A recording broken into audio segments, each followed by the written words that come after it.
Hey, welcome to another episode of the Blackout Tips Podcast. I'm your host, Rod, joined as always by my co-host, Karen. Welcome to the new year. It's starting off with literal bangs. It's scary out here outside. What's happening? Oh, Karen. Oh, wait, you just been watching anime all day. You don't know what's happening. I sure have. The rhythm is back. Oh, okay? shit. It's the old days out here. We about to bring back the damn terror alert. We got to be back. Oh, no. We ain't about to have Orange, the colors again. Red, yellow, whatever the fuck that shit. We about to bring the whole rainbow back. Oh, no. I know, man. It's crazy out here. We'll get to it in a second. The official weapon of the show is folding chair. That's right. The unofficial sport, bullet ball. And bullet ball, extreme. Did you have any banter before we get into the rest of the stuff? Well, I guess it's banter. Okay, then. All right. Do you have any banter? Talk to me. Do you have any banter? Talk to me. Do you have any banter? Do you have any banter? I do. Talk to me. Talk to me. Do you have any banter? I do. Go ahead, player. This is two, but they kind of all blend together. Okay, we'll go ahead and drop them on. One of the first ones, I joked about this online, and I'm so glad I did this. I was like, I'm going to make sure I turn my phone off before I go to sleep, because I don't give a damn about your Happy New Year text until I wake up. Because a lot of times them alerts in your phone going off. Get a lot of them. Yeah, it end up waking you up for the people that's up. So I'm glad I turned them bitches off. Yeah, Randolph and the Air Fryer Consortium, the group I'm part of on my text chain, they, and I liked it. I like is black men having fun, black men and Gregorio having fun, and Andy celebrating the New Year's, and brothers was taking pictures, were holding their wine and saying, how much the group meant to them, and all of that stuff. And that was very dope. The only problem being I was in bed by 10. Knock the hell out. I had a busy day yesterday. I got up, I did my workout early. I had to do an early podcast with the Locked On Hornets. Check out Locked On Hornets if you're a basketball fan and a Charlotte Hornets fan or a Rod Morrow fan, because I was on the latest episode and that was very fun. Y'all know my brand of optimistic sports fan enthusiasm. It was, it's very rare out here in this sports world, so they like talking to me, so I had a good time on that. But then between that and then we did Keith and the Girl, then we did our show, right? Then we went out and got something to eat and all this stuff, and I was just so tired. I was like, I'm going to bed, and so I just went to bed. And you're right, I could have put my phone on do not disturb. Now, lucky for me, I don't have my phone sound on or anything. I just put my phone on the little stand next to the bed, and I'm good. I can go to sleep. I don't give a fuck if it's going off or not. But yeah, I feel you. That after midnight can be a lot. and I know people don't mean no harm, but you got some of them family texts that I got on. I've muted a lot of them family texts. You look, like 25 people had people in there. You just got random ass phone numbers. I learned how to just mute them texts so they don't even pop up on my phone. Because it's like Merry Christmas, Happy New Year. Like, that's the only time people hit it. And just like 25 and everybody in the chat want to hit up at the same time, Happy Thanksgiving, Memorial Day. And that's great, But it was like, hey, dog, I'm trying to rest. I don't need this at 3 a.m. I think just by never really responding, I don't really get in those anymore. I used to get in them. But also, like, my family is very rude sometimes. And so if you put people on that text, I don't know about other people's family, but my family, you got about a 4 to 5 text limit before motherfuckers start getting mad at you. Yes, and say, take me off this text. They'll be like, take me off this goddamn text. Because people be trying, because my family is also very funny. So you got people that's making jokes. You got people that's coming, it's like, hey fam, happy birthday, happy first of the year, da-da-da. Then you got you got that person that starts it off. Then you got the person that got the jokes or whatever, like, hey, it's a new year, but you still owe that child support. Ha ha ha. You know that joke. Or Facebook something. memes. But then, you know, yeah, then you got your Facebook meme people that post like, here's a picture of a woman bending over the fridge and be like, it's 3 a.m. You come into your kitchen. Thoughts? You be and like, this woman is bending over. What you gonna do? You know, like, nigga, this is a family thread. What's wrong with you? Yeah, I thought this was about Christmas. Right. And then my favorite is the people that is the religious person. Because it don't take long before like about 8 texts in, you get that one person that's like, Joseph, I mean, this, you know, like, it's like Deuteronomy 7:9-10. And I pray for them that shall weep together in the joyous morning of the Lord. And I'll be like, well, I know we're about 2 texts away from somebody being like, if y'all don't take me off this motherfucking list. Yes, and then you got the people who they didn't even know their number was on the list. You know how sometimes people just be like, I'm gonna add you to the list, and you got added not knowing you got added. I'm the person that gets added. I'm the person. I just never respond. Right? You're like, how did I end up in this group chat with 35 people? And low key, I kind of be excited because I know the cussing out is coming, and that's when it's gonna really pop off. Yes. Because well, damn, say how you really feel, you know, whatever. And then, you know, about 3 texts later, everybody stops texting. But I'm used to it at this point. But I didn't get it this year, so maybe my discipline is paid off of never ever responding to that shit. I got to the point too. They like, is this even his number? And like, you'll never know. You will never know because I'm not. That's why I muted it and just nope. I ain't got no time for it. Yep. A baby gave me dap today. I was at I took my walk. I like about a 3-mile walk, and I went to the park and was walking around the little pond area. And it was so many people out there because people had the day off and people just want to get out the house, probably doing their New Year's resolution. But it wasn't really you can't like, it was, I walked slow and I was passing people because it was just that many fucking people out there. A lot of people just casually walking, like they weren't trying to get fit. Yeah. And so anyway, I was sitting resting, and this woman was with a stroller and her 2 like young ones, this black lady. And the you know, and her babies were adorable, of course. You know, babies are adorable. Yes, they are. And one of them was just like she was kind of like, she had been walking, but she would look like she was new to walking. Like she ain't been walking too long. Right. And she was walking, and you know, everybody's moving around out the way and stuff like that. And for some reason, she just made eye contact with me, and I smiled back, of course, because it's a baby. Right. You know? I'm like, hey, little baby. What? I had my headphones, so I couldn't hear the baby. And then she just walked over and made her fist like this. And I was like, oh, I guess you want some dap? And I dapped her up. You know, her mom was kind of looking, smiling or whatever. And then the baby, you know, walked off or whatever. And I'm gonna take that as a good omen. That's a good sign. It's the first day of the year. That's a great sign. Got the blessing of a little baby dap. Yeah. Feel like that baby must be dapping people in their life, like just somebody like dap me up. And like, that's their thing. No. 20. I looked out there. She didn't dap up any other people. I'm the only person that got dap. So I'm gonna take it as a sign that I'm a special person. You are. And that baby might never dap anyone else again for the rest of their life. I don't know where that baby, how that baby knew to dap me. Blessings to that baby. That I was safe. That it knew that I was cool. But I was like, I am cool, and I'm gonna take that as confirmation.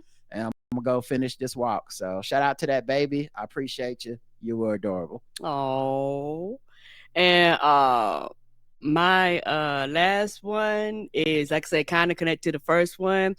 I know that I'm old, and actually, like I said, you went to bed before me. I went to bed not too long after you, by about 10 something. We both were out. And I think I did kind of wake up a little, like a minute or 2 after midnight. That's because I was sleeping. I was like, what is that noise? I was like, oh, them the fireworks, everybody blowing in the air. And then I rolled my ass back over and went right on back to sleep. Yeah, I got used to it. It's like they started shooting guns at like 7. Like as soon as the sun went down, they were shooting guns out here. It was like I don't know how this shit happens to me every fucking year. It happens to me every year. It's going to happen to me again July 4th, by the way. Every motherfucking year, I forget they're gonna be shooting guns. And every year they start shooting guns, and I'll be like, "This why I'm in the house." This why I'm in the house. Because the way physics work, bullets got to come down somewhere. Yes, they do. I'm sure every year there's a tally that they're just like 27 people injured throughout the country because motherfuckers just shooting guns in the air like it's in the air. Like physics don't matter. Like it's all like no one's gonna accidentally turn the gun to the wrong angle, right? And the like bullet gonna come down through somebody's window and kill them or some shit, right? Random person getting hit by a bullet and don't realize somebody was just woo, happy New Year, bang, bang, bang. We live in such a stupid ass country. Right. I don't know what the fuck is wrong. Do other countries do this? Is this like a thing? I don't get me to saying nobody else does it. You said that with a little too much authority in your voice, and we don't be going places. I'm not saying nobody else does it. All I'm saying is that other countries don't have as many guns, so the odds of people getting hit are lower than they are here in the States. Not that it don't happen, but they be like, "Hey, we gonna regulate these bitches," and we're like, "Here's a gun." Yeah, I don't like it. Is my point. And we do, like, it's so crazy how much we fight in America about guns and how much we need them. Who's gonna protect you from a person trying to run up in your house? We need it for self-defense. And then it's like, well, what do you use your gun for? I like to shoot them in the air when it's the end of the year. Like, can't you just do fireworks or something that won't sparkles that might not something that's a little less likely to kill you is, and at least it looks good, like at least it's pretty. You shoot a firework in the air, it's like we all get a show. You shoot a gun in the air, it's just like, I hope I'm not 2 houses over. Ain't that the truth? The fuck is wrong with people, man? I don't understand it. But yeah, the New Year's celebrations, it was a wash New Year's for us. Yeah, and I was fine with that, and I was content with that. I haven't been up for New Year's in it's been years. I'm just resigned that if I take a nap, I'll be up. But if I don't take a nap, I'm not seeing nobody's midnight. Yeah, I don't mind it. I normally am up for New Year's because I normally stay up. I just stay up kind of late just in general. But this year I didn't give a fuck. I knew I wasn't going nowhere.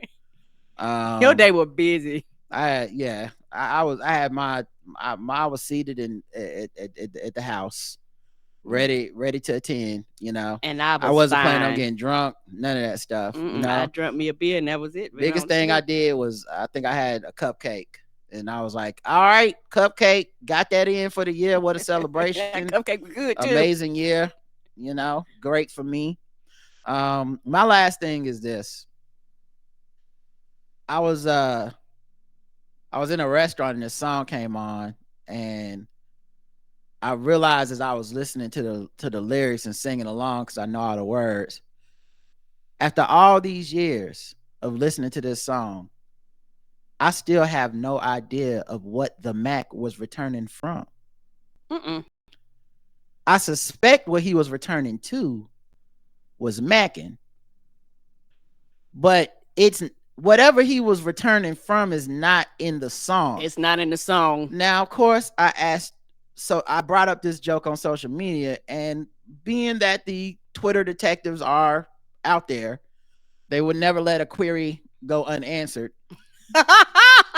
They couldn't possibly be like, Rod is such a funny person, that must be one of his jokes. No, they went and did the research. And they told me, I didn't look this up, this is just what they told me, but several people said it, so I'm assuming it's true.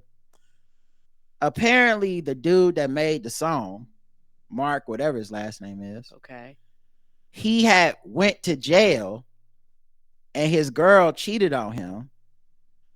And then when he came out of jail, I guess he was like, I'm gonna be on the streets, and like his whole album was about going to jail and coming back out. I never heard the whole album. I've only heard that one song. Same. A million billion times, like the rest of us. And so I didn't know it was a whole thing where he went to jail or whatever.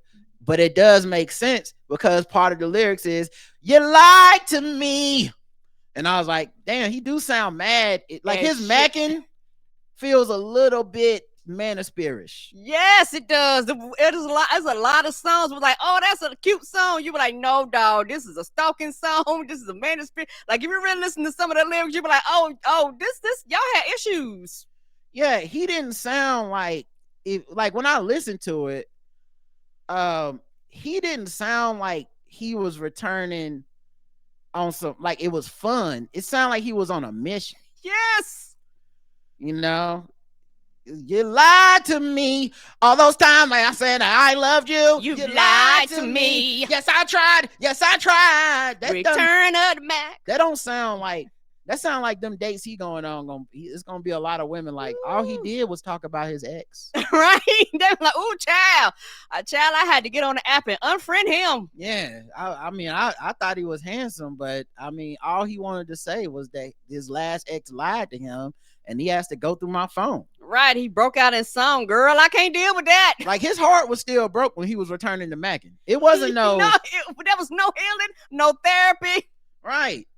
You lied to me, even though you knew I'd die for you. You lied to me. Yes, I cried. Yes, I cried. Return it back. That's not the kind that's of not a good song. Yeah, that's not a cheerful returning. This the kind of thing that if y'all about to go to the club and your homie start talking like this, you want to sit them down, but like, maybe don't go to the club. Maybe we need to sit in the house a little bit. Let's chill tonight. What if we just go to a nice dinner out? Let's go to a lounge. Yeah. What if me and you, we just go out and we just talk a little bit, man? I thought that was Axe body spray, but them look like tears on your shirt. Right? You look like you've been crying. Are you okay? We need to have a conversation. Your eyes is red, sir. I mean, I'm your friend. You can talk to me. Yeah, I don't know why I've never thought about this. I guess because the song's such a bop. I just listen to the chorus, and then I'll be singing hard to the song, but I don't be thinking about the song. Mm-mm. But this man was on some Fresh and Fit. Like, Buddy was about to be calling them females and bitches. He was real close to it. He went from queen to bitch. The next women was about to be paying the price. Yeah, they was. These hoes ain't shit. Right. This Mark Morrison was out here. He was out here. He was acting mad. Angry. Yeah. He was like, all these females just want you for your money. Y'all ain't shit. Return of the Mac sound like a threat. Don't it though? The Mac looking for you. What? Oh no. Oh no. Child, hide me. Thank God he couldn't rap. Who knows what that song would have sounded like? Right. All right. That's it for my banter. I don't have nothing else. All right. Well, then let's get into some news. Pick a random beat so we can do this.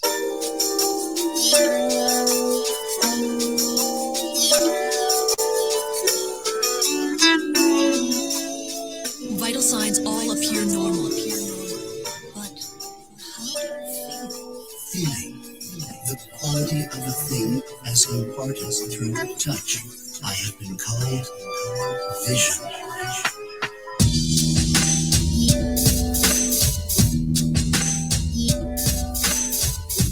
I like this beat, but it takes 30 seconds to start. I gotta remember that next time. All right, let's get into the news. Like I said, crazy news. Starting off the year. Okay. The first thing is there was a terrorist attack where 10 people were killed, 30 people were injured after a car plowed into on a New Orleans crowd on Bourbon Street. Oh no! Yeah, and then the guy got out the car and like shot at the police till the police killed him, I believe. I think he shot 2 officers as well. Police do not believe he acted alone, as they also found like 3 or 4 explosive devices that were wired to remote detonate. And on surveillance video, they saw like 3 or 4 people place those explosive devices on the street in coolers and then like walk away. So like they don't think this guy acted alone, and they're still looking for him. He rented a Airbnb which caught fire the morning of the attack, maybe trying to cover his tracks. He rented the truck off of this place called like Tura or something, like I forget the name of the app. But so it's not like, things that make it harder to trace you. Right. Although they do know his name, they know he's from Texas. He's 42. He's a U.S. citizen from Texas. Of course, political people try to politicize it immediately. This is what happened when Democrats are weak on the border, just stupid shit. Right, just Just irrelevant. before you could even find out what happened. Turns out he's a US citizen from Texas. He's 42 Right. years old. They were saying something about him having an ISIS flag, which I was like, oh, buddy was a throwback. Wouldn't it though? It sounds weird to say, but like I didn't know ISIS was still out here playing the hits. I thought they was done. I thought apparently they not. Yeah, I thought ISIS that's like Jack Bauer shit. Like we going back to 24. Right. I didn't even know. Beep. Yeah. Damn. But yeah, so we looking at everything else. Like turns out, the old school terrorism can still get you. He got radicalized somehow. Yes, he did. Somebody's message board. Yeah, what I thought, here's what's crazy though. Not that this isn't crazy, but here's what's the craziest part. So tonight there's supposed to be a football game. I think the Sugar Bowl in New Orleans, which is one of the reasons a lot of people was down there. Right. Not just for just that New Orleans. Okay.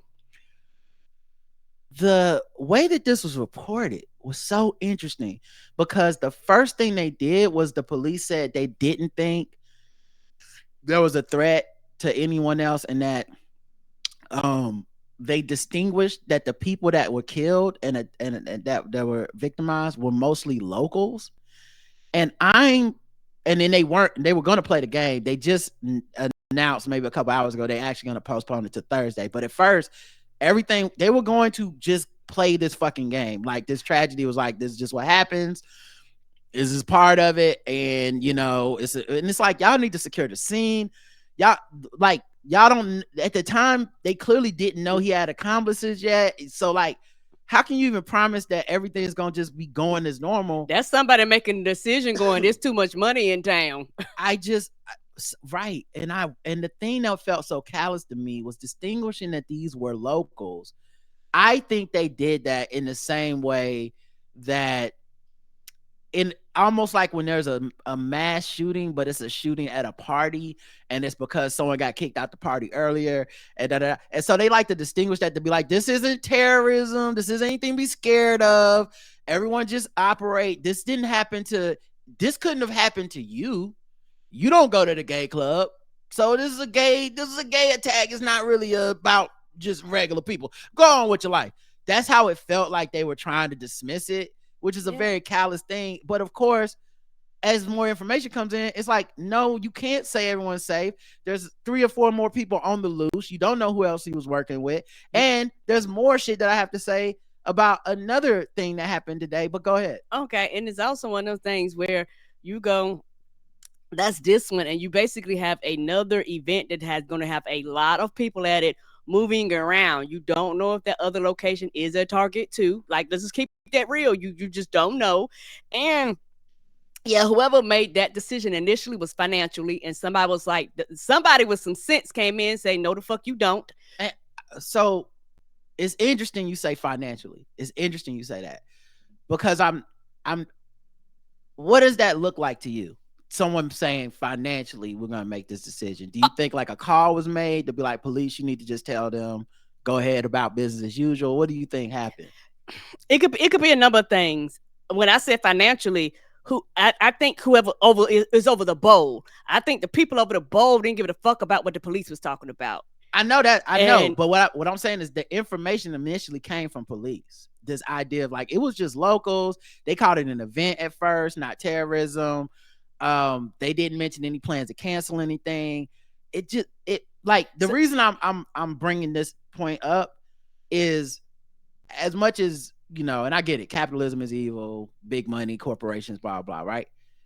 It feels like you don't even need to instruct people because it's like, hey, status quo. Because I truly do believe once we started letting mass murders happen on the daily in America at our schools, even once we started letting that happen and the rest of us went on with our lives, no tragedies, no acknowledgement, no funeral services on our news channels, we just pretend that this stuff does not happen unless it's something very jarring that happens to very tiny kids. And then in that case, we blame the police for being cowards or something. And then we still move on like there's nothing to be done. We still elect and put people in power that actually pour gasoline on the fire of gun terrorism in America. And so part of me wonders if there isn't even a call made. Just the police are like, until we see some information that tells us we need to continue to look for more people or that we're not safe, we're going to just tell people that it is safe. And then, oh shit, guys, now that we looked at the footage, it's actually 3 to 4 more people out there. And maybe, can we have the game 2 days from now? Or what? Can we have it tomorrow? Which is still kind of weird, right? Like the game is now tomorrow. Like, how can you even really be sure if these people are on the loose? How can you even be sure people are safe tomorrow?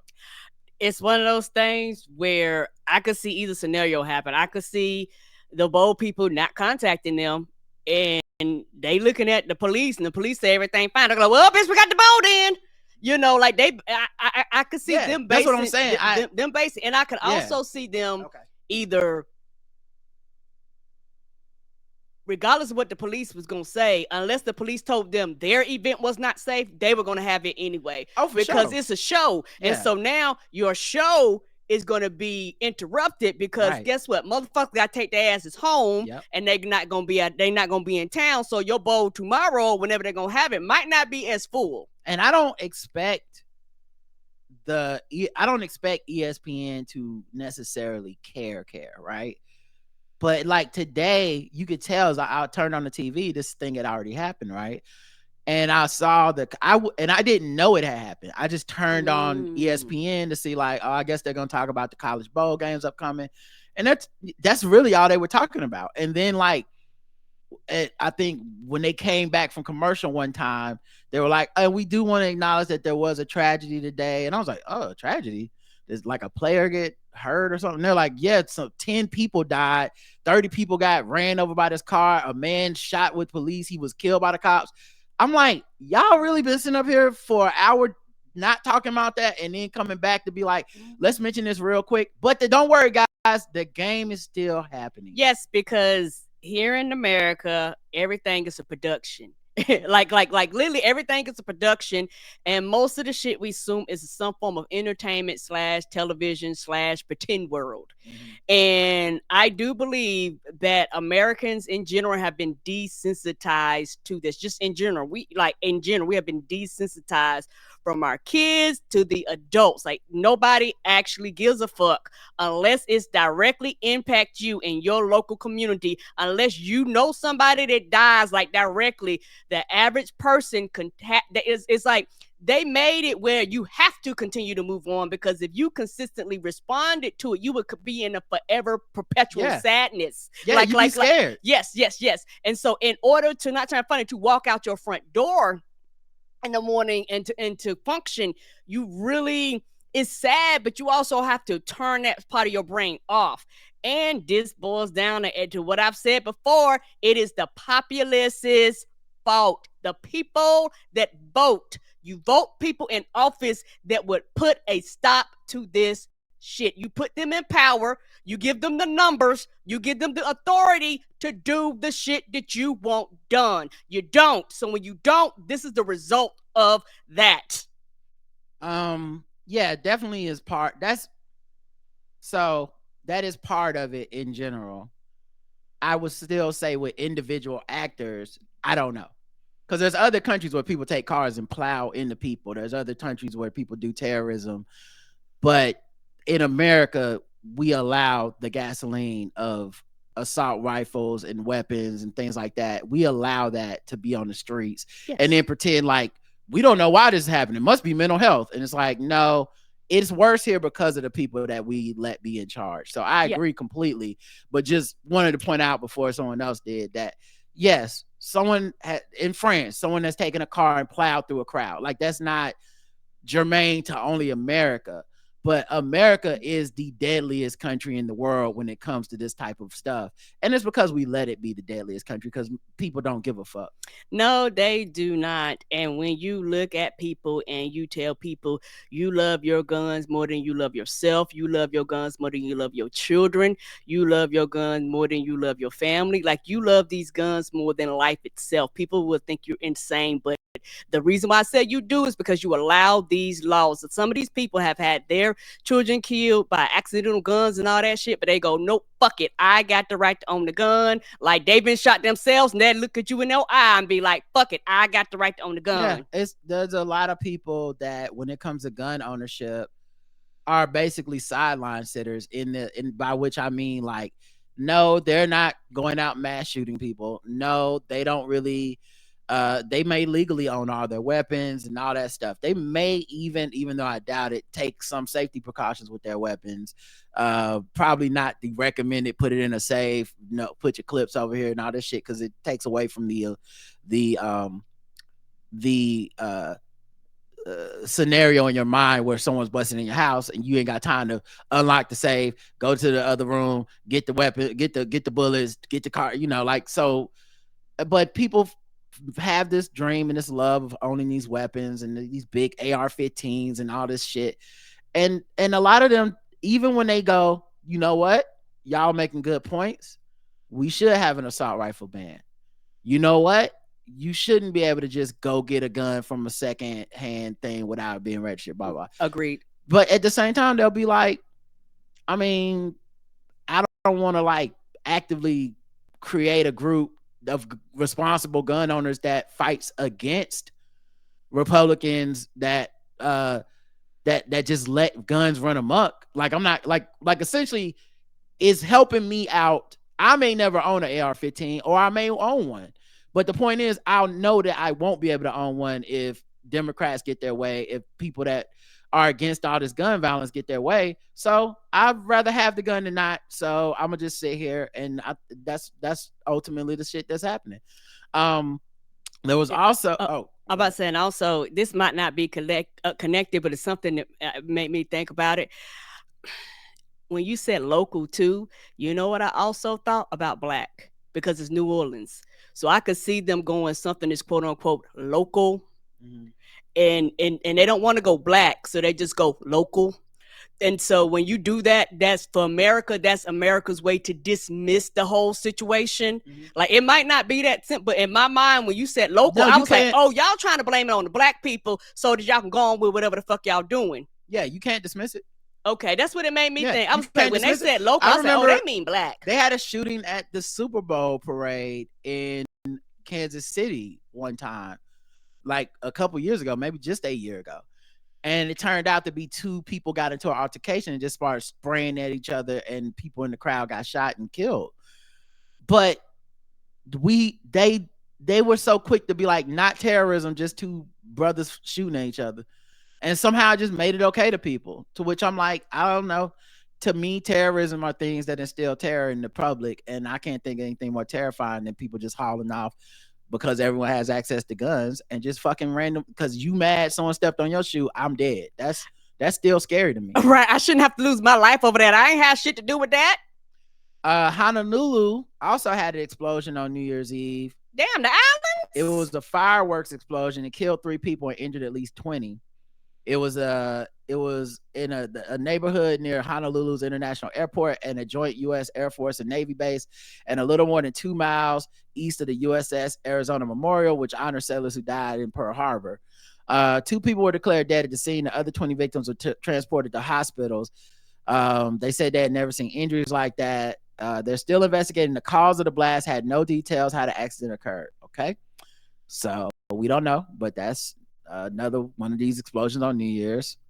Las Vegas, they had I want to say at least 1 dead and I think 7 injured or something.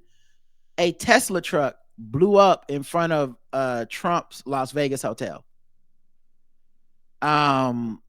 They said a person died inside of the pickup truck, and they were working to get the body out. 7 people nearby had minor injuries. Several were taken to the hospital. The fire in the valet area of the Trump International Hotel, Las Vegas, was reported at 8:40 a.m. It was also rented off of that Turo app.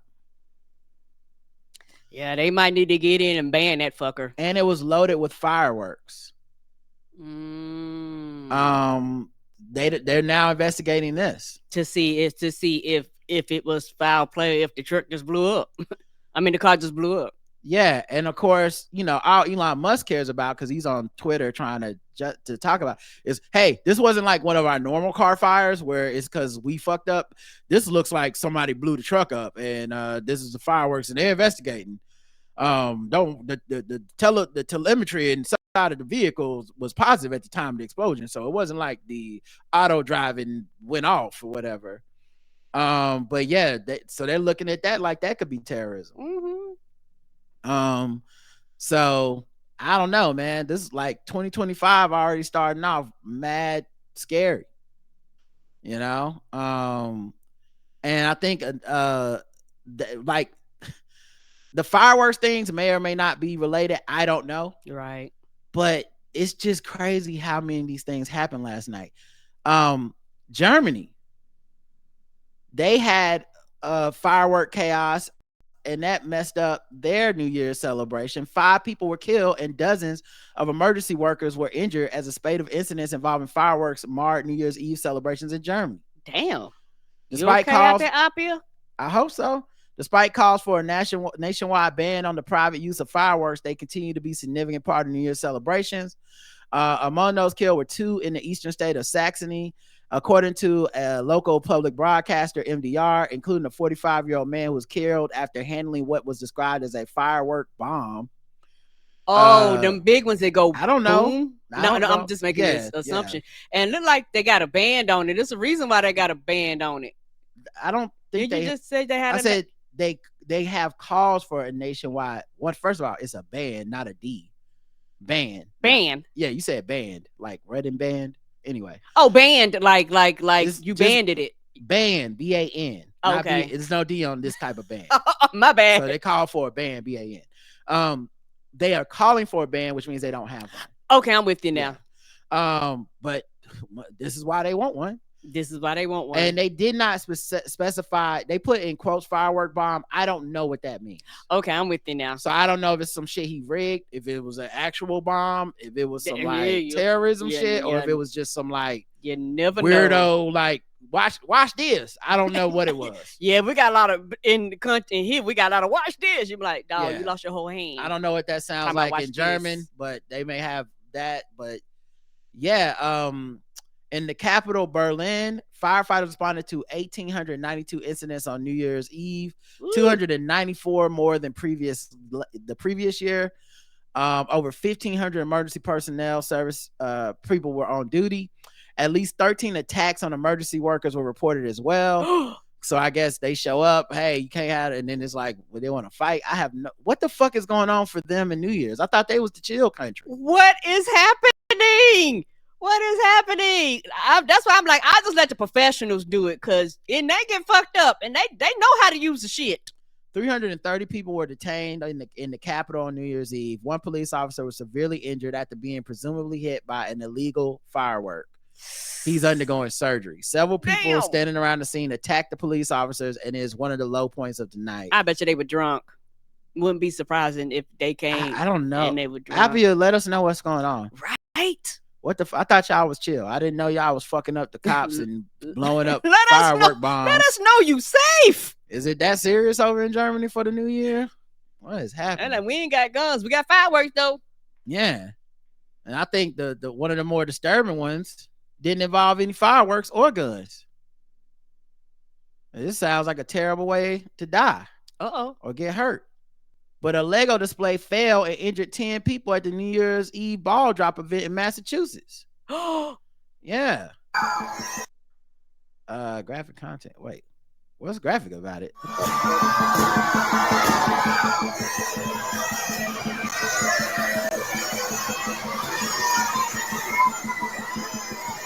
Looks like they got some balloons that are suspended above the on the ceiling in a net. I don't know. And I guess who thought dropping Legos was smart? Well, I don't know. Where do you see Legos? I don't even see Legos. I don't even know where the Legos are at. Are they in the balloons? I don't. That's what I'm assuming. Oh, it was over to the right. Okay, so there's some type of Lego display over to the right that fell down. When the balloons came down, like the balloons came down. Oh, shit.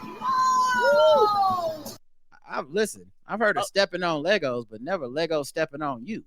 Am I right, guys? Right. And and it looked like when they let the balloons down, looked like the balloon was supposed to kind of scatter, but looked like the whole thing just fell, like went plop versus the balloons. You know, normally that stuff, the balloons just kind of scatter and float down, but this one looked like something may have went wrong and it just took the Lego thing out. That thing was high as shit too. A large Lego display fell during a balloon drop, landing on several patrons. The Peabody Fire Department responded to the center just after noon local time. Department Deputy Chief Dan Dean told USA Today it appeared that the Lego display of an arcade machine was connected to the netting that released the balloons. 10 people were injured, 3 adults and 5 children were transported to a local medical facility, and 2 people refused medical service because they tough. That makes sense because the way that fell, I was like, the way that fell made no sense. I was like, it looked like it may have it either bumped or it was connected to it, because I was like, that wouldn't make sense. And why would you do that? Why would you connect a Lego display to a drop? The New Year's Eve celebration was sold out. It's unclear how many patrons were at the event during the time of the incident. It's now who got to put it back together is the real question. That's a great question. That's gonna take a while. Do you need the instructions? Like, is it evidence? Do the police got to put it back together? It's evidence now. That's a police problem. Well, I do have some good news. Moderate drinking is linked to lower overall mortality rate, says National Academy of Sciences, sponsored by Slitch Malt Liquor Bull. A lot of people go, yeah, I'm drinking, but I'm drinking a little bit less. A new report reviewing evidence of moderate alcohol consumption and health outcomes issued earlier this month by the National Academy of Science, Engineering, and Medicine has concluded that the WHO and the JAMA researchers are wrong. Moderate drinking is associated with some health benefits, with one noticeable exception. The report concludes that with moderate certainty, that compared with never consuming alcohol, moderate alcohol consumption is like, y'all still drink now. Don't go dry. Is associated. We still need y'all money at the events. Is associated with lower all-cause mortality. All-cause mortality is a measure of the total number of deaths from any cause in a specific group of people over a specific period of time. In this case, mortality rates derive from a comparison between teetotalers and moderate tipplers. What is tippler? This is not American. In addition, the report found that compared with never consuming alcohol, consuming moderate amounts of alcohol is associated with lower risk of cardiovascular mortality in both men and women. Some evidence, however, suggests that moderate consumption is associated with higher risk in female breast cancer.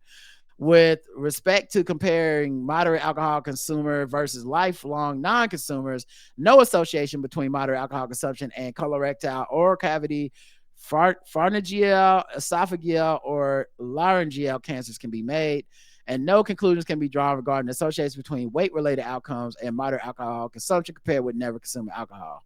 Did they say what moderate means?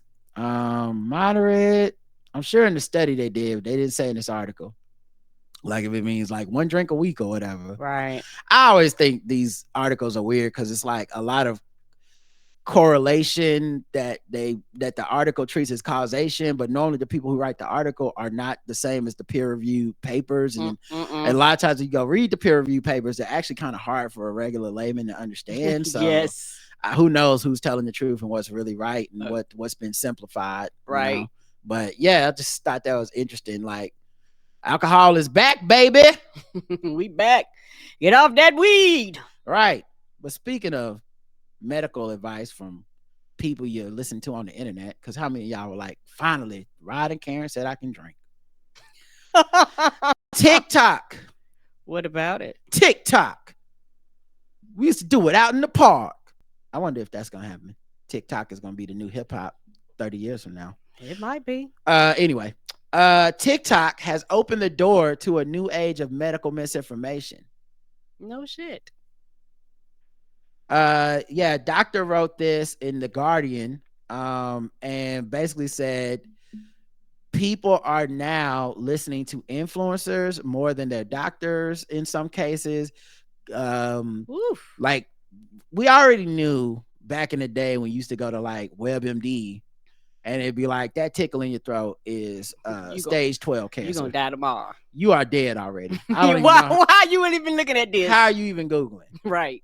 Well, this month, BBC reported around Stephen Bartlett's podcast, The Diary of a CEO, show it was spreading harmful health misinformation, capturing a wider image of a moment we are currently seeing. People have less trust in health professionals and are increasingly relying on videos and other engaging content they see online.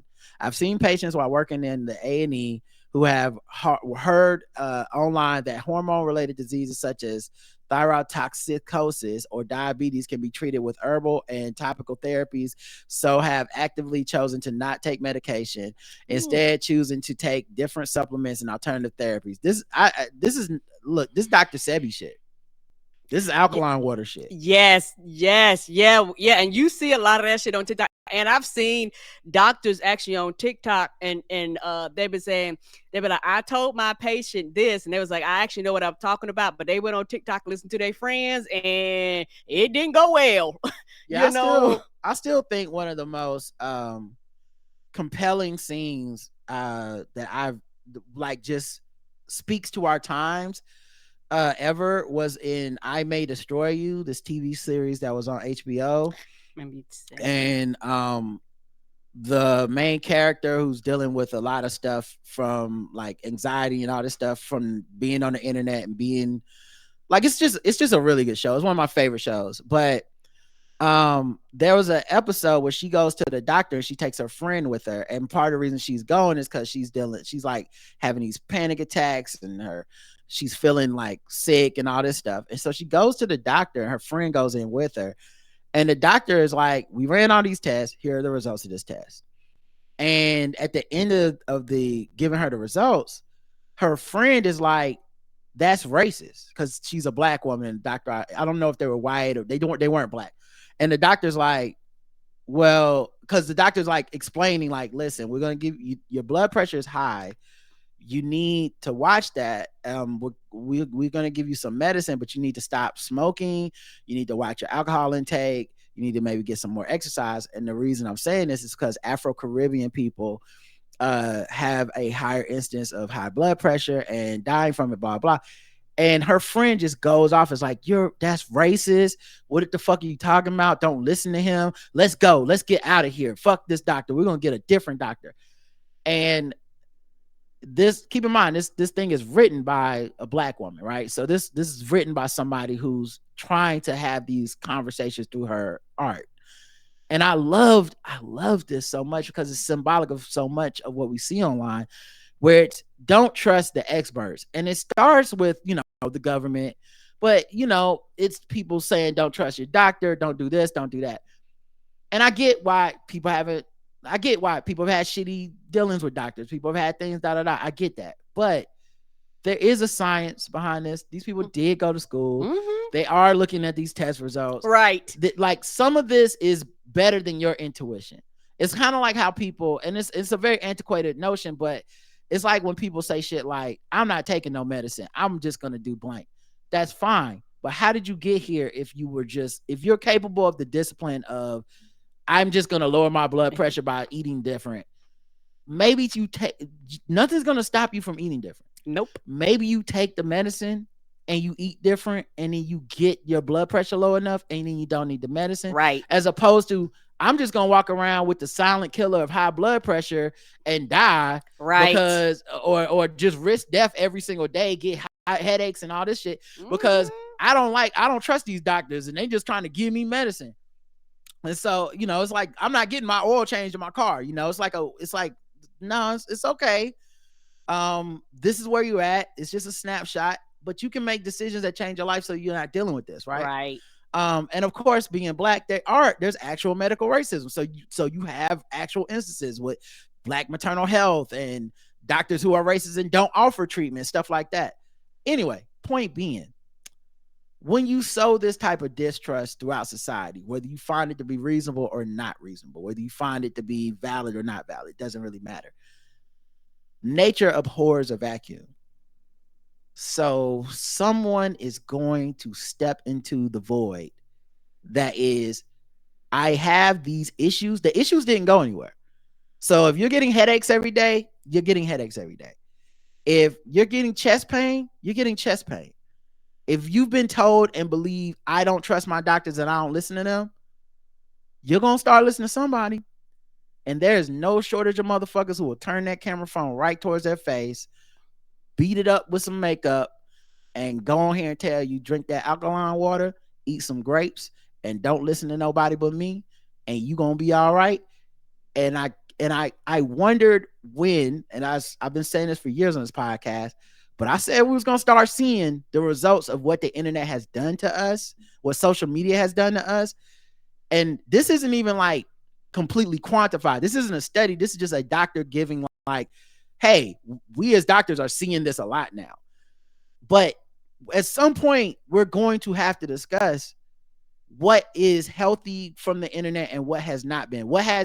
Because it's not enough to point out the flaws and stuff. A lot of the internet is about replacing shit. Like it's like when people say like, cut your family off over something on Twitter or whatever. But they then replace it with like, me, I'm your new family, the internet. Nigga, just only listen to me, tap into me every day, check on me every day, follow my tweets, listen to my podcast, subscribe to my channel. I'm your new family. Get away from them, come to me. I'm not toxic, I'm perfect. I'm a stranger you never met, but I am fucking, I'm on it. I know. And you know who's really against you? The doctor that you've been seeing, that you've been going to, that actually runs tests on you that I've never seen. But let me tell you, all the tests are bullshit. Just listen to me, eat these grapes, and buy my alkaline water. Sign up for my Dr. Sabi class. I feel like that has had a real effect, and there could be my confirmation bias, but this was an article that made me go, yeah, that sounds right to me. Yeah, I got several things. Break it down, player. Number one, going back when you was talking about the TV show, when you was talking, I May Destroy You. Yes, I May Destroy You. And what's so funny, you have black people that fall for that. When me being a black woman, our doctor actually would have told me before, hey, these things affect black people more than any other group, because you know there's some doctors don't give a fuck about none of them studies. But if you got one that actually cares about your group, that shit matters. And that, because that means they're doing their job. Like they are specifically doing your job based off of the knowledge that they have at the time that they're talking to you. And so that's the thing about these groups, and particularly online, and even like friends in your real life. People that actually care about you will not fight things that are actually beneficial to keeping you around. They'll be like, girl, you better take that medicine, hold Jesus' hand, and go about your business. You can do both. You know what I'm saying? Pray about it, whatever you need to do. Like, you know, and have some common sense, because I love you and I don't want you to drop dead, you know, from high blood pressure or stroke. You know, because that shit is true. And also, you made me think about that Facebook group. We talked about it years ago. It was this lady online. She joined a Facebook group when she was pregnant. And they was telling her, in the group, they was telling this woman all types of crazy shit. She ended up losing her fucking baby.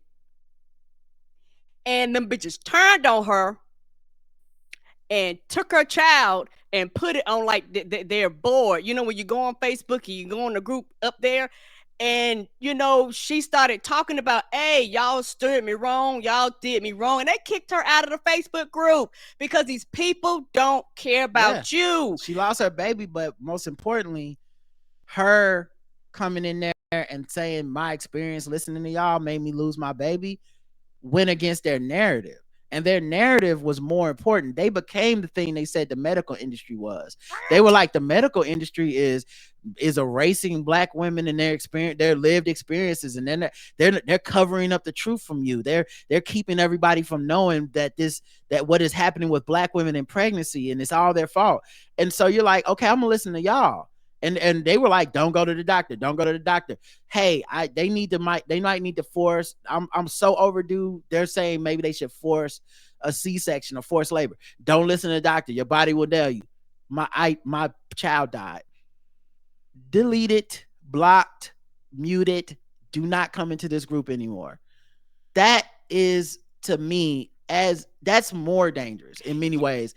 And because it's hiding behind the fact that it's using the very real fears and dangers of a system that we would like to change, of a system we would like to make aware and responsive to the different needs of certain groups of people that has shown the ability to do it, for the record. Like, we've seen the maternal health rates improve when we have passed legislation. Right. So we know that this can work for people. And you're going, nah, just listen to us. And then if somehow you listen to us and don't work out, you're erased. Yep. And you brought up a good point when you were saying replace it with me. If you're bored, replace it with me. You're sad, replace it with me. Depressed, angry, replace it with me. Like that, it really stuck. Mm-hmm. That's a lot of times people don't realize this, particularly people that go down these holes and use, particularly if you spend an exorbitant amount of time online, like a lot of time online. It don't matter if it's Facebook, Twitter, Instagram, whatever it is. Think to yourself, what am I running from? What am I using this to replace in my life? Be it sadness, depressed, be it I'm trying to run away from an issue, be it I don't want to talk about something. And if you think about that, you will refocus your time. But it's designed to give us a high in our brain so that it's hard for you to change your habit, because sometimes people know the right thing to do, but it's hard for them to turn that switch off when you get that dopamine hit, when you get that high, when the thing that you're trying to run from makes you feel good, because if it made you feel bad, people wouldn't be online. But so since it's making you feel good and it's telling me that this is where I need to be at all times, I really don't need to be anywhere else. I think also there are some very real things in society that I don't think you can deny, right? And so Agreed. They take the real issues of society, but then they flip it into this opposite world where all of a sudden none of it matters. It's like how people can go from like fat acceptance movement, which I think is a actual valuable movement of like, we need to stop being so fucking mean and scared and attacking and bullying people for being bigger. Like, it ain't your fucking life, it ain't your fucking business if we're being real. But the amount of like ridicule and bullying and derision and revulsion, and even people that look traditionally what people would consider attractive, the way they talk in their inner monologue is very fat phobic. It's very like, I could never be fat. That's the worst thing you can be in the fucking world. Mm-hmm. Do anything not to be fat. I'll take any amount of medicine. I'll eat crazy. I'll exercise till it's unhealthy. Whatever I have to do. They have influencers that are literally like they have become malnourished and die from it. Yes. But they've been elevated, millions of followers and stuff, because it's like, well, look how they look. That they look the right way. You can be smoking, you can be on drugs, you can, whatever it is, you can drink yourself to death. But if you don't look a certain way, everything's fine. Motherfuckers walking around with entire insides of their body all fucked up from alcohol, but they're laughing at fat people, right? Yes. So that's a real thing in society. That's not something the internet made up. Mm-mm. That's not something that's not real. But you can take that point and go, this is a real issue in society, and then go, so when you went to your doctor and your doctor said you had high blood pressure, they said your blood sugar was too elevated, they said you're pre-diabetic, they said you need to make some changes, and one of the changes that can help with, say, your liver or whatever is losing weight. Well, then people will take that on the internet and go, remember all that stuff I just said about how fat phobic society is? Your doctor is fat phobic. They told you lose weight. Don't listen to them. As opposed to, I don't know what the fuck your blood sugar is, nigga. I don't know what the fuck your blood pressure is. I don't know what medicines you on. I don't know. I'm not responsible if you kill not responsible, if right? you killed over at 35 because you were listening to me and because you like my TikToks, I actually have, I didn't take a Hippocratic oath. I don't have any responsibility to you. So but I'm not going to tell you to question me and be cynical. I'm not going to tell you, like, I'm just going to tell you doing nothing is just as is more empowering than doing anything. And I think it's very important to point out that these people have managed to come in and be the experts, be the advice givers because of these real issues in society. Like, I think a lot of people don't see these things as related. They think these are two different things. I'm like, if you got rid of, what's funny is if you got rid of a lot of the fat phobia in America, and this is just one thing, by the way. Yeah. But if you got rid of just a lot of that, you actually would have people who are like more prone to be like, you know what, my doctor said like I should lose some weight to help out with this health outcome. It's actually not a big deal to me. Like, I'm not feeling like they judge me or were mean to me. I'm feeling like they're doing their job the same way when I go to my mechanic and they say, hey, the car would run better if you got the fuel injector system. I don't go, you anti-fuel. I go, oh, okay, yeah. Because there's no stigma against a car. But as a person, there's a stigma against you. So that's why I think these things end up being like this. And I think also in a lot of cases, the online stuff is just as fucked up. Like, I'm just using the fat phobic people this time, but a lot of this stuff, the wellness shit is like, don't worry about your cancer. Drink grape juice and put a little bit of wheat in it and you'll be all right. And it's like, that's one, medically not fucking, you have no evidence to back that up. Two, you're not a fucking expert.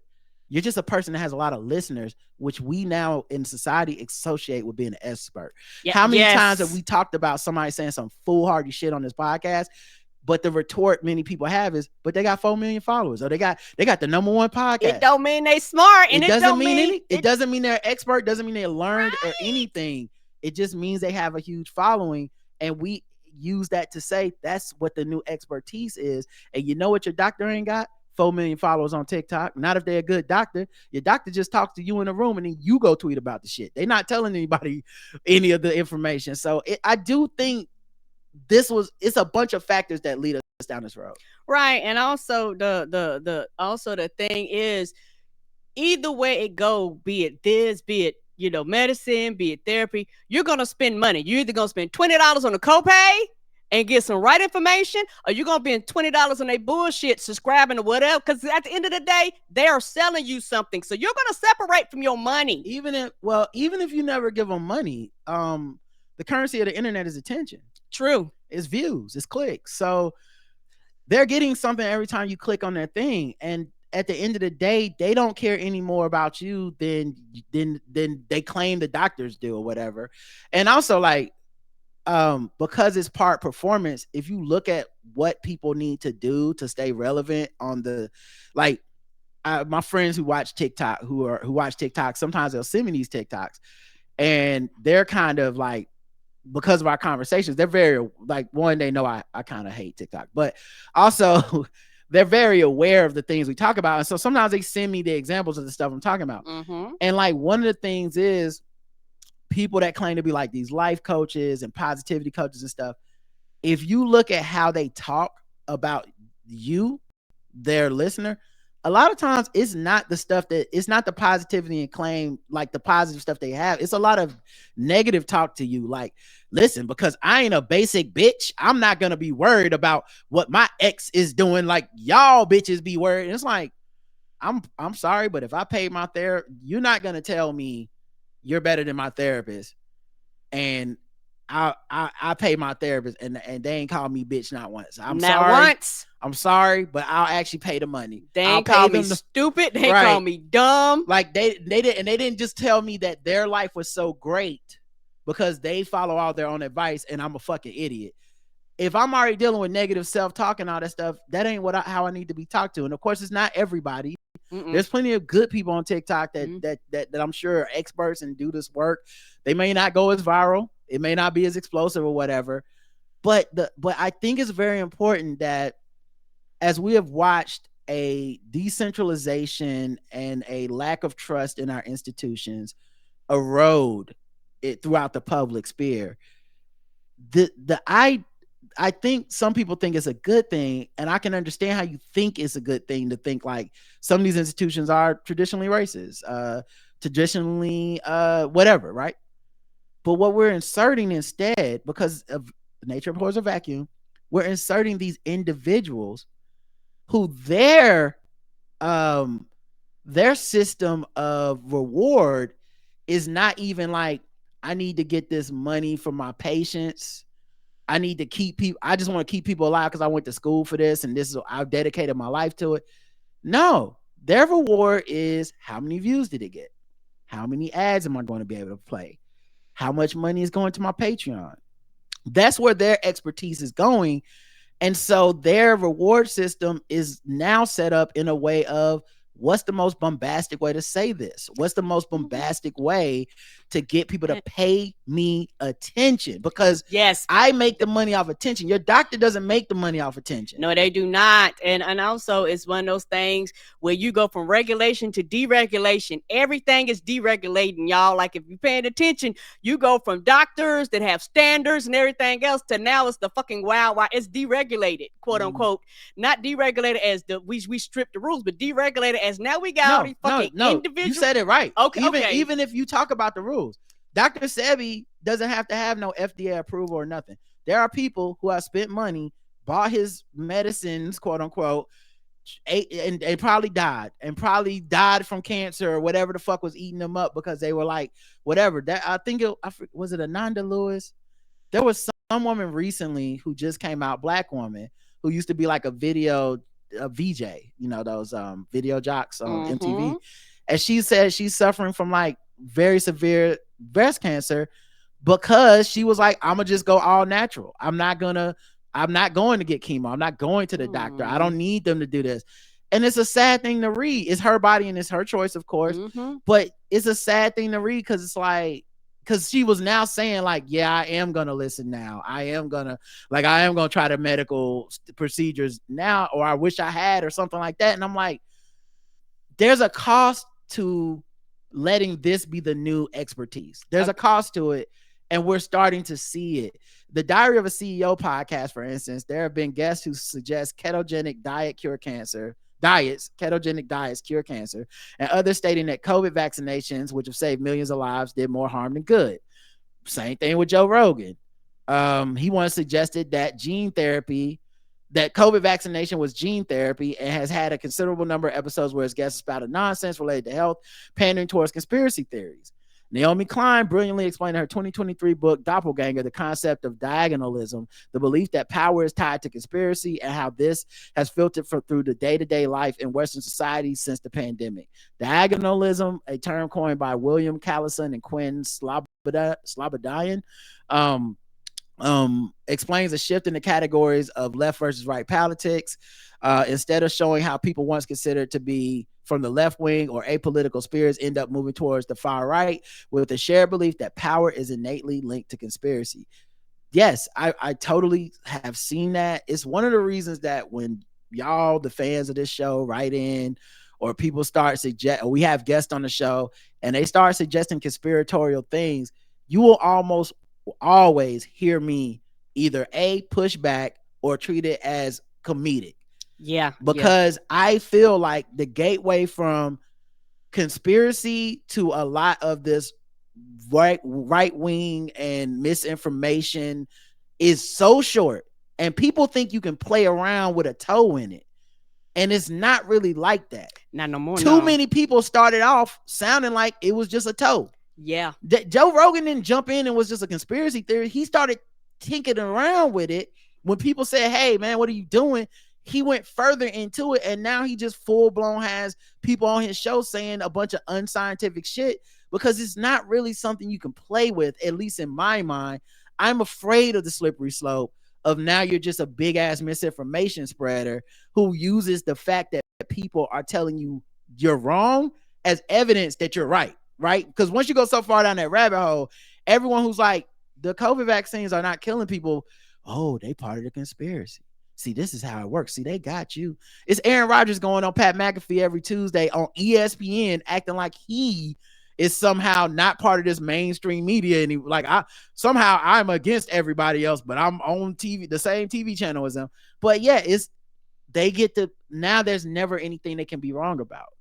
Because if there's no evidence, they will accept as right, because that makes it part of the conspiracy.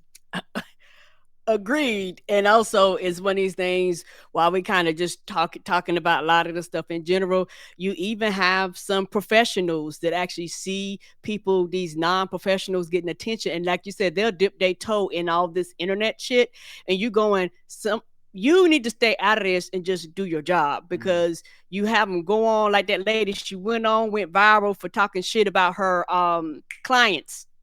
Oh, the black woman who was like shitting on black men, yeah, and then like went viral, and yeah, and I remember a lot of people, because of the internet and the way that social media hierarchies are set up, it was like, we have to defend her. She's a black woman. And I remember from jump being like, I'm not comfortable with anything we're watching. I don't know this woman. What she's doing seems like a gross violation of her client's privacy. But whether you think that's okay or not, just think about if it was your therapist. It don't take that long to connect the dots, because we know everything about each other. But imagine you went to your therapist and your therapist was ranting about things that you realized were about you. Yes, online. Yeah, even that to me is extremely unprofessional. She ended up losing her license and losing her job, but she's gone down some really weird rabbit holes since. It's actually, and keep in mind, I take no joy in her downfall. Like you said, you dip your toe and then it's downhill. Yeah, I don't take any joy in it. Like, now she's like got her OnlyFans, and she's like always posting this very sexual shit about. It's like it's gotten to a very weird place that makes you feel like, oh, was this ever really about any of the stuff you said it about with mental health and black men at the beginning, or was it just like the ego gets fed through all this stuff, which is something that can't be separated from all the social media, including our podcast. There's a level of ego to this where it gets fed, and if you're not strong about killing your ego and realizing how much of this is not really about you, or just limiting and like, hey, I might be entertaining, people might want to hear what I have to say, that doesn't mean I fucking know everything. If you're not having that humility or something inside of you, then you become like, don't listen to your doctor, listen to me. Don't listen to your bank, listen to me. Don't listen to, and a lot of times you know, it leads you down this rabbit hole. Yeah, and like I said, a lot of times it's about clout, it's about that attention, because you, like you say, you don't get paid in quote unquote dollars and cents. Sometimes you do, but a lot of times just the interaction and all that stuff is how you get paid. Like, that's the currency. And another example of this is about that teacher. Remember that male teacher that went viral? We had a lot of people that wrote into us and act like we were crazy when we was like, hey, y'all, there's something wrong with this. You should not be doing this. And eventually a lot of those people was like, hey, y'all knew, we were so adamant about it till and more stuff came out till people was like, okay, this makes sense. Like, yeah, for sometimes people have to kind of work, they feel a certain way and then they work backwards to justify how they feel, versus just looking at the situation and going, hey, these things are crossing lines on social media between professionalism and entertainment that they just shouldn't fucking cross. Yeah. And yeah, TikTok to me is one of those scarier ones, because and maybe it's just because I don't truly understand how that TikTok thing, the algorithm of it all works, but people really treat TikTok like it is, like whatever their algorithm takes them to is just their new reality. Like, it's just like, unlike like, there's just not a lot of skepticism there. Like, people, like, I have friends that'll send me like a link to a video and be like, look at this, it's the truth about Kendrick or something, and I'm like, I don't know how to tell you this. This is just a nigga in his car talking. Like, they don't seem to have any more information than you or I have. Right. It's just a theory. Maybe it matches our theory, but there's no actual truth in this. It's just a person talking. And there's something about the legitimacy of it being on that platform for people is enough to replace, actual confirmed information. It's not a journalist giving me sourced information. Right. This is just a guy who's like, I noticed in a video from 2003, Kendrick said this, and then in 2017 he said this, and then on this song these were the lyrics, and so I take that to mean that Drake killed Kendrick's best friend. And I'm like, I don't think this is true. And I think it's kind of weird that you do. You know what I mean? It's like, well, but it is interesting. I was like, no, I know I sound like a dick. It's not interesting. And it needs to not be interesting, because this is the conspiracy rabbit hole where you just start accepting a lower level of vetted information. And we make fun of QAnon, but this is how these QAnon motherfuckers got there. Yes. It's like you just have to present to them like, well, there are some people that are being sex trafficked, and that is a fact. And then the next thing you know, they're like, Democrats are eating the blood of babies and they sex trafficking them. And it's like, what? And that's why I'm voting for a sex trafficker for president. Wait a minute. How did this happen? Because I started down the rabbit hole. And for some people are already over here, and I feel like this happens on the extreme left and on the extreme right. Most people started down this fucking rabbit hole during the pandemic because they fucking bored and at the house. And so they got on that crack, and they've been on that crack, and it's hard for them to get off, because everybody claims that they are an exception to the rule, and that there's nothing, the internet don't trick them bitches, tricks everybody. It tricks you. If you're on there long enough, you will find something that has fooled you. You are not an exception to the rules when it comes to this shit. Right. So yeah, it's just like I said, I'm not here to tell. I'm not an expert. I'm not here to tell people what to do with their bodies and all that shit. If anything, I'll try to be on the other side of like, I actually don't know what the fuck anybody's story is, and I'm assuming everybody's doing what the fuck they want to do, right? And whatever the outcomes are individually based. That's what you have decided. In the same way that I don't want people I don't like when people give me unsolicited advice and shit about my body. But I would never let those people replace my doctor. And if I really truly felt I had a bad doctor, I get a different fucking doctor. Like I'm not going to do this thing of like, there's no role for doctors in the world. Why are they even here?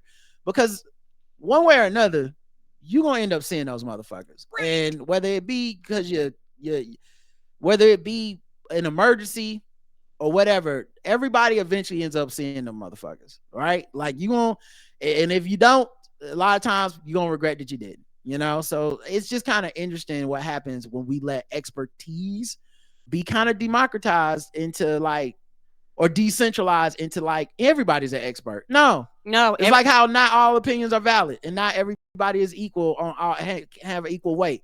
There's a thing about expertise that does matter, but I'm reading this book, shout out to Momani Jones, called Amusing Ourselves to Death. I think it's by Neil Postman, I think is his name. And I'm only like, a few chapters in, but it's been very interesting to read. It's kind of heady, and I think he must have either passed or this work is just from a long time ago, because I think it's from like 1985. But it's about how TV is becoming this new landscape that is changing how we communicate with each other, and it is replacing the written word of like even newspapers and even books at some point. And he's like, we're becoming a worse society for it, even though he's not making the argument in the book of we're becoming a worse society. He's actually saying like, I believe that. This book isn't even about that. It's just, here's how it's changing us. Right? In the way that like, we'll never have a fat president again because of TV. Yeah, because of TV. If you just saw the shit on newspapers and magazines, fat president don't bother nobody. Like, hey, I'm just reading what's the merit of their ideas. Even like with something like radio, But when you see the person, all of a sudden something comes up and people are like, nope, can't vote for him. Mm-hmm. Chris Christie can't be president. Whether he had better ideas than Trump or not, he fat, And so it changes. But now this book was written before the advent of like social media and the internet, really. Shit still apply. I cannot unsee and unthink about how that book is so. I wish we knew his thoughts on this, because I see things now where I'm like, the internet is like TV on fucking meth. Yes. Like the internet is like everything he thought was gonna happen, where he was like, yo, shit is getting bad out here. When he brought up like how we get news, right? And how we can pretend that it's all like, listen, it's just about what's sourced and what's vetted and who's the smartest and who can give us the straight facts. Can anybody pull up the ugly news anchors? Come on. Where are the fat news anchors? Where are the news anchors who's just face not as attractive as the other? Well, how come every news anchor face beat to the guys, hair dead to the nines? Why is that? Because we can't get our news any other way, because it's a physical optical media that we will no longer tolerate that. The same way that I'm sure when it was books and news articles, if you had an ugly font or a bunch of typos and misspellings, if run-on sentences, I bet that made it hard for people to be newspaper. Like, I'm not reading your ugly ass newspaper. But now we have a TV screen to look at, and I don't want to get my news from your ugly face or from your, whatever you got a wandering eye. I can't get my news from you. It's too distracting. That the internet is that times 100. Yeah, it's not even news, and it has replaced our news. Like, how many people I saw so many people today bemoaning I couldn't find out enough information about the terrorist stuff on Twitter. Think about that for a second. You know where I got my information from? The fucking AP, Reuters, or Routers, however you pronounce it. Like, I just went to vetted news sources and was like, oh, they'll have accurate information with quotes from the actual police and all of that stuff. Twitter was never, even when it was more active, Twitter was never really 100% more accurate. There was a lot of bad information. It's killed many a celebrity. It's given us misinformation. It's told us to target people. Who it docks people that were the wrong people. It's done a bunch of shit. But we look at the golden days before Elon took over and made it even worse and go, man, we would have learned so much on Twitter before the news. And I'm like, maybe that was wrong and bad. Maybe what we should be doing is looking at the AP and going, I know they talked to 3 sources. They actually went on the scene and talked to some eyewitnesses. But what have we done? We've conspiratorialized the news. Don't trust the AP. Trust Joe Rogan. And so I know this is a long meandering conversation, but yeah, that's what I was thinking. And also today, 2 things. Today, two things. Number one, we were talking about all these non-professional, quote unquote, professionals out there. The thing is, for a lot of them, I don't have to respect you. And a lot of times the people that respect these people think there's something wrong with you for not respecting them because they're not professionals. When you go, hey, you might want to contact your doctor. Hey, you might want to talk to like your therapist.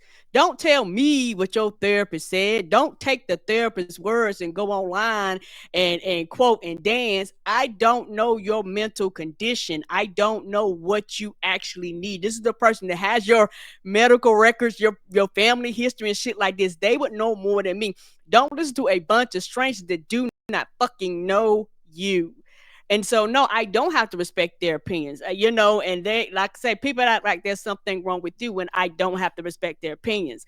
And also, something else I want to point out when I was talking about how do you have the extremes on the left and how the extremes on the right, a lot of the extremes on the left, like you say, people can, quote unquote, identify those, like your QAnons, all that stuff. When it comes to the extremes on the left, for some people, they can't see it because they're in it.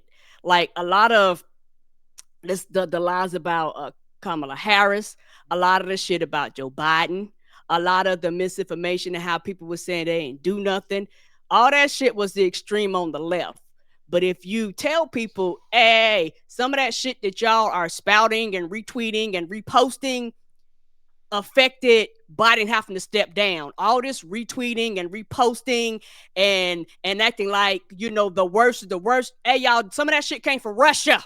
All that retweeting. But see, they can always point to the left and be like, ha, y'all are stupid. Y'all are dumb. To the right. I mean, they can always point to the right and go, ha, y'all are stupid. Y'all are dumb because they're quote unquote on the opposite team. Yeah, exactly. I agree. But when it comes to the left side, everybody wants to act, they want to do shit and like say throw the rock and hide the hand, act like they didn't have anything to do with the lies being spread. They didn't have anything to do with Kamala losing. They didn't have anything to do with the misinformation. They didn't have anything to do with none of that shit. No, I didn't have anything to do with. Bitch, you was got to. You were got to. You were just got on the opposite side. That's all that means. And so you need to vet shit. And I think we live in an age where it's the internet makes it hard to vet shit. So I get it. Yeah, the media, they say the media is the message, which I definitely understand and agree with that idiom. But I would say with social media, the media is the medium, meaning it is the venue, it is the road, it is the place. It is the locality. It's like living in a virtual reality. This place now has different rules. The media is the message. Could be like, well, if you hear something on TV, that's a different, like it sends a different message than in print. I feel you, but we are now living in it. It was like the media was not interactive before, meaning, if you got a newspaper, I was not part of the conversation with that newspaper. So I could read whatever my feelings were on it were between me and myself and that article that I read. Now we exist in this feedback loop where like the TikToker tells me something and I'm in the comments. The podcast says something, I'm leaving a reply. The YouTuber says something and I'm making my response YouTube video. Like, we are existing in the place where the message is supposed to happen, and the messages are not necessarily vetted. There's not regulation here in the way that there is in new media before this. Now, listen, a lot of this, as I said earlier, is because those tent poles have fallen, created very real issues, which made us have to go to our own devices, right? They could not figure out a way to necessarily monetize the media in a way that was sustainable, right? Once social media and the internet came into it, and that's a very real issue. Yes, it is. And what happened is they start having to let the editors go. They had to stop vetting this much information. They laid people off. They stopped local news. Billionaires, people with money came in and bought them up and said, you guys are going to say what I want you to say. Los Angeles Times, I'm a Trump supporter and I own you. You are no longer talking about Donald Trump in a negative way. So this only fuels the amount of distrust in these institutions, which then of course goes, who can I trust? Joe Rogan or my favorite TikToker or whoever. And it leads us here. But unlike with the New York Times or the LA Times or whatever came before that you didn't trust, now you're existing in this sphere with this person. You weren't having a conversation with Ted Koppel. Ted Koppel wasn't really responding to you. Right. He wasn't reading your comments. Now we are here in this place where you say something and you could be a random stranger on Twitter and you say something about, you don't like something Pat McAfee did, you might be on the Summer Jam screen tomorrow with him being like, hey, I'm on ESPN and I'm holding the entire weight of my platform on your ass because I didn't like that shit you said to me on Twitter, which is something that would have been completely unprofessional and shut down. Yes. 10, 15 years ago, like your editor, someone in charge would have been like, hey, don't do that shit. I know you don't like what that person said, but your job isn't to be here fighting people because they said some shit to you on Twitter. Right, your job is to report the news. Yeah, but we've lost that. And so it's like I said, I think I brought up this example the other day. My girl Naima from Naima and Janisha from, why am I drawing a blank on their podcast? T with Queen and J. Thank you. But she had brought up like how Lizzo went on this is on social media. It's not, I'm not like, there's no shade or nothing. But she brought up how Lizzo went on Keke Palmer's podcast, and I was like, oh yeah, you know why they do that? Because media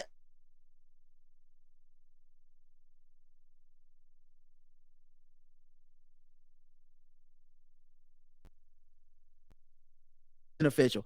Because the reason you would go on an Oprah show or Gayle King show, and Gayle would ask you some tough questions, and you'd honestly, as much as people think celebrities don't want that, your PR people want that.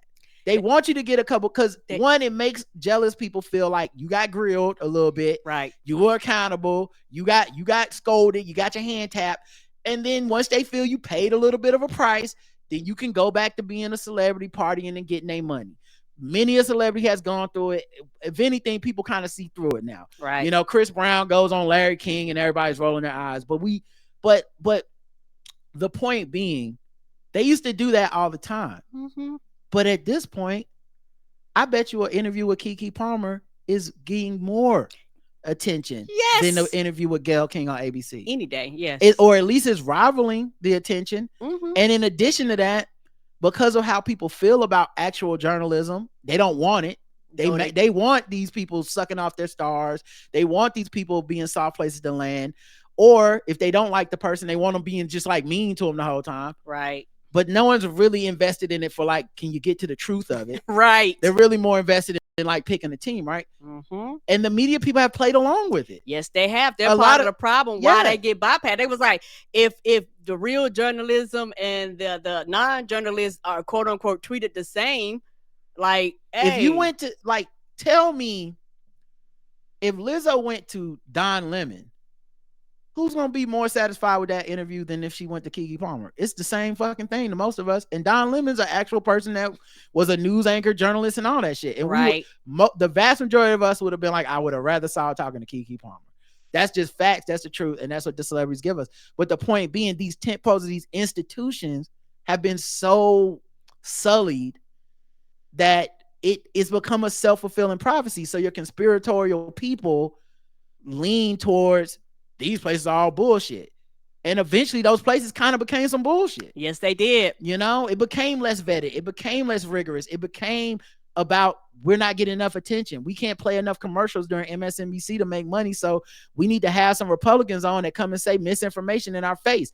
And I can't look at Lizzo, who essentially, whatever her issues are essentially trifling in the sense of, I don't mean she's trifling, but I mean, those issues are very small compared to the real issues of our world. Right. MSNBC can't handle the serious issues. Why the fuck do I care if they can handle Lizzo's issues?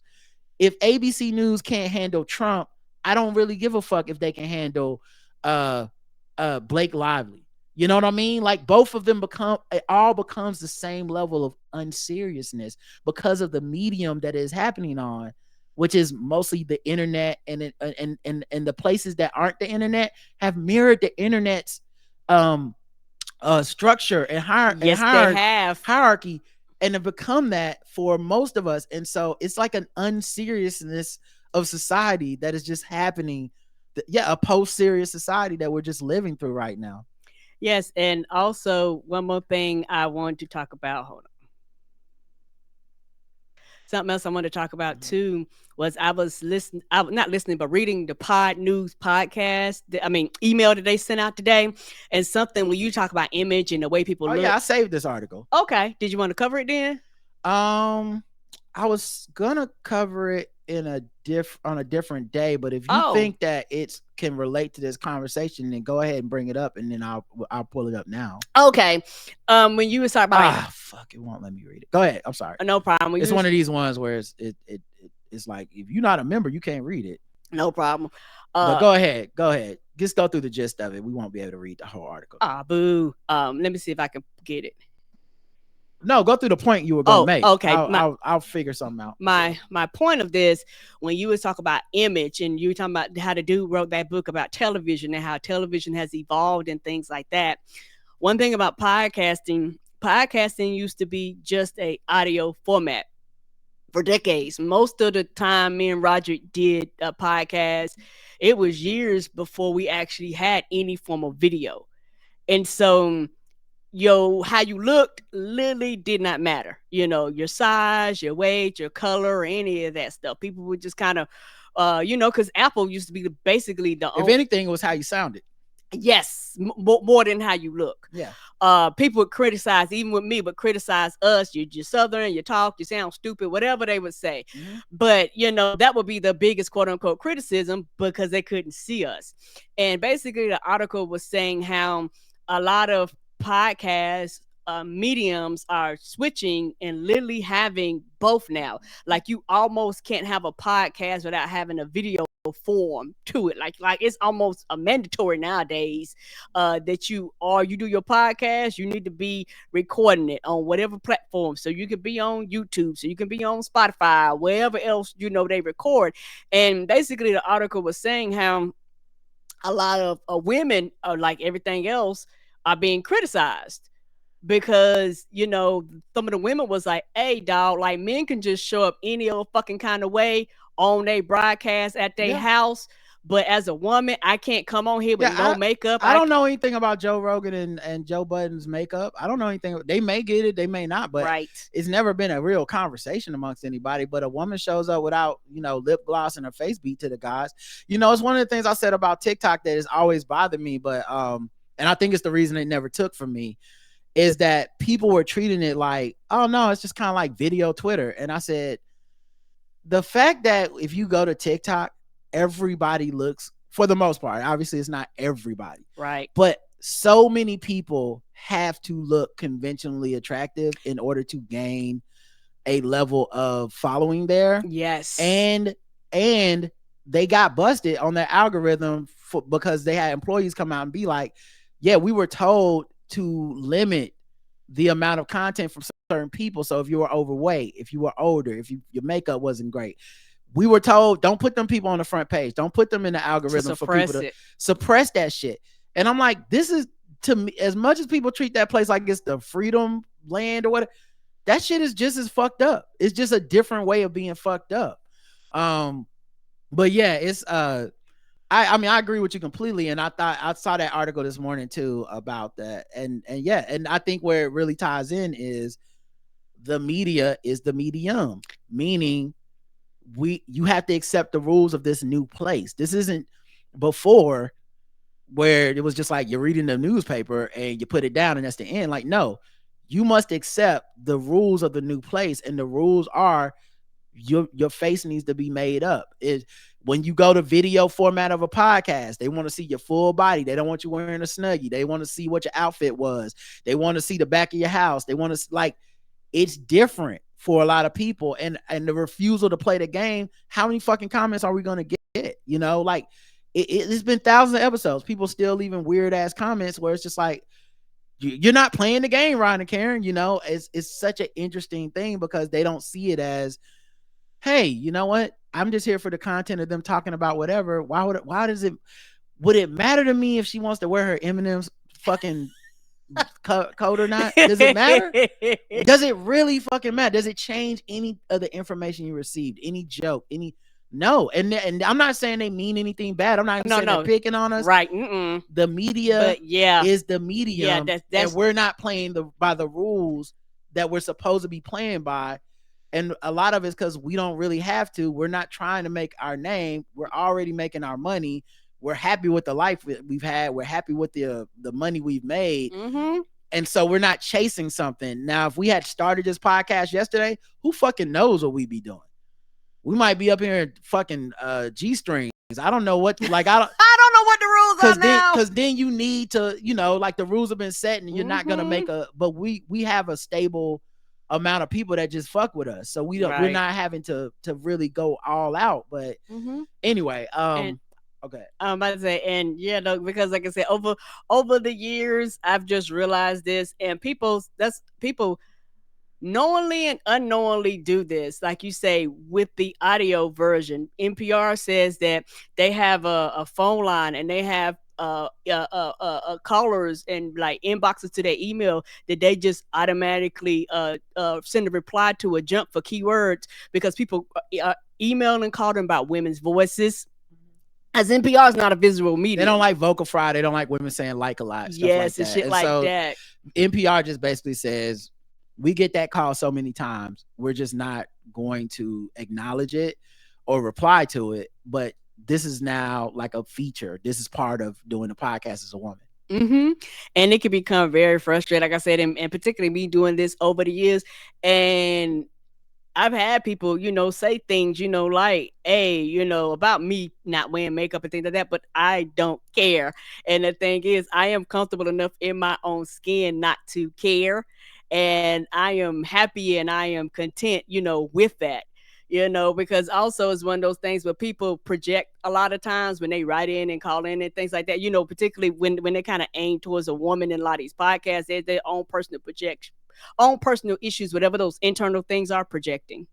Yeah, I totally understand, and I remember all that stuff, and I think, yeah. Anyway, I'm not sure it's the exact same thing, but as far as like what we originally started on, the expertise and the people telling you not to trust your doctors and all this shit, but it definitely is part of this. Like, the media is the medium, because a lot of the reason that they do that stuff and that you see it is because it's such a personal media that we put out, where they can leave comments and you will see them, and they can leave an email and get a response and all that stuff. But but it doesn't change anything. The difference is they used to do that to the news anchors, but the news anchors just didn't have to see it. And obviously there was a lot of professionals between the news anchor and that camera that said, even if people are saying stuff about you, you're here to do the weather. You're not here to come up here and say, right, hey, you're not going to talk bad about my dress. It was somebody else's job to filter through that bullshit. Well, yeah. Or I'm saying, even if it got to you. Right. That's whether true. It filtered through you or not. Like, right. They was like, nope. Our friend, Nichelle, works in media. She works in news. And she's like, yeah, people say horrible stuff about the anchors and horrible stuff about their bodies and everything.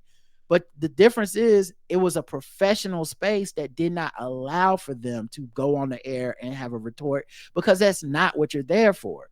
You're there for the weather or traffic or giving the news. And we've lost that because the deregulation of what professionalism is has led us to a place where it's like, you are going to go in there and yell at the person that didn't like your makeup, or that wants you to wear a Snuggie, or thinks I need to make it hotter in here or something like that. Like, it's deregulated. Anyway, you trying to freeze me to death, sir. Anyway, this went on a long ass tangent that I didn't mean to go on, but it was very fun, and I think it was a good conversation, and you probably won't hear it many other places. Hopefully people enjoyed that. This is the last episode until the feedback show. I wanted to end it on something a little more fun. Okay. We can. We'll do some sword ratchetness. Okay, that always cheers everybody down. Where's my sword ratchetness sound effect, everybody?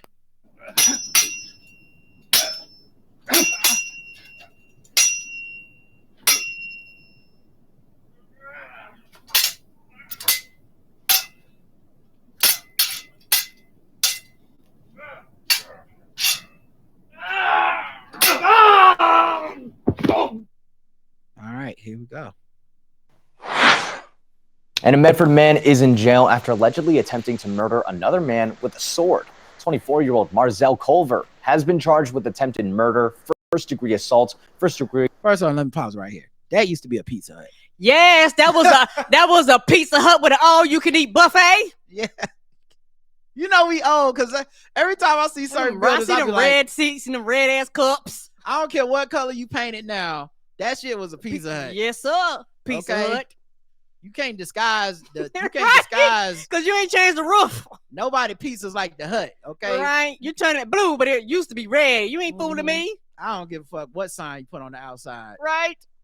Burglary and first-degree attempted assault. At around 6 p.m. last night, police responded to the 1000 block of Beatty Street for a report of a stabbing. Responders discovered a man bleeding profusely from deep cuts on his head, neck, and arms. He was rushed to the hospital while police spoke with the man's roommate, who said she witnessed the whole thing. She was kind of startled because the suspect all of a sudden just entered the house, went over immediately to the wall of swords, grabbed the sword, and just went into the kitchen. Okay. What? Okay. I don't mean to victim blame, but I'm going to have to do it. Why the fuck do you have a wall of swords? Is this fucking Shogun? Why do you have a wall of swords? Do you work for the fucking the Emperor of Japan? Why do you have a wall of swords? This makes no fucking sense. Your house should not have a wall of swords. Are you taking on the Lannisters? There's no fucking reason in 2025 for you to have a wall of swords inside of your motherfucking house. Of course you got stabbed. Of course. What? I mean, I want to have some sympathy, but come on, man. Damn. Kitchen started attacking the male without even saying a word. Culver then allegedly went after the roommate as well, but she was able to escape to another room. Culver was not on scene when responders arrived, leading This might even be the story from yesterday. I feel like we covered this. To a search of the area. He was located and arrested at Riverside and 10th Street. In the interview with Culver, police say Culver admitted to the attack with the intent to kill the man. Culver allegedly said this was because he was banned from the home. Oh yeah, we did read. So this is just the article of it. Okay, that's the video because I think you read it. Okay, yeah, I think I read it. But still, it's even worse on video. You had why did you? They didn't mention the wall of swords. Maybe they knew I wouldn't be sympathetic in print. Yeah, they didn't mention it in print because Shout it out to sounds like a editors. different story. Shout out to editors. Somebody came in and said, "Not on my watch." They said, "Don't put that in there," Right? Because Rod gonna be like, and that's why you got stabbed. Should have stabbed him more. All right, we'll do a different one then. The woman arrested for attacking a neighbor with a sword. Woman is now in jail for attacking her neighbor with this sword. It happened on Friday at an apartment building near Sprague and South Adams in Spokane Valley. When Spokane County Sheriff's deputies arrived, they found 43-year-old Elizabeth Potasic fighting to get control of that sword. Investigators say Potasic knocked on the victim's door that morning. He opened the door slightly and asked if Potasic needed anything. She said no, then returned home. A few minutes later, the victim says he could hear Potasic screaming in her apartment. As the victim was leaving his apartment to take his two teenagers to school, Potasic lunged at him with the sword. The victim blocked the sword with his hand and pinned her against the wall to protect the kids. Deputies eventually got Potasic to drop that sword and took her into custody. Investigators say she made statements to deputies that suggest she may have been suffering from a mental health crisis. Oh my God. Wow. That sword was scary too. That shit like something out of Doom. And amazing to realize your daddy got some superpowers. You be like, "Oh, daddy, you was a badass." Yeah, blocking. I wondered the way they described blocking it with his hand. I had assumed at first he like got stabbed through the hand, but now I wonder if he like literally like deflected it and held this because they didn't mention any injuries. Right. So maybe he fucking shadow kicked that shit. I don't know. They daddy used to be an undercover agent. And it was like, Yeah. "Damn, daddy." He yelled out loud an anime move and blocked it. Right. It's like lightning blade deflection. What? Call 911. I'm like, "Daddy, why you glowing?" All right.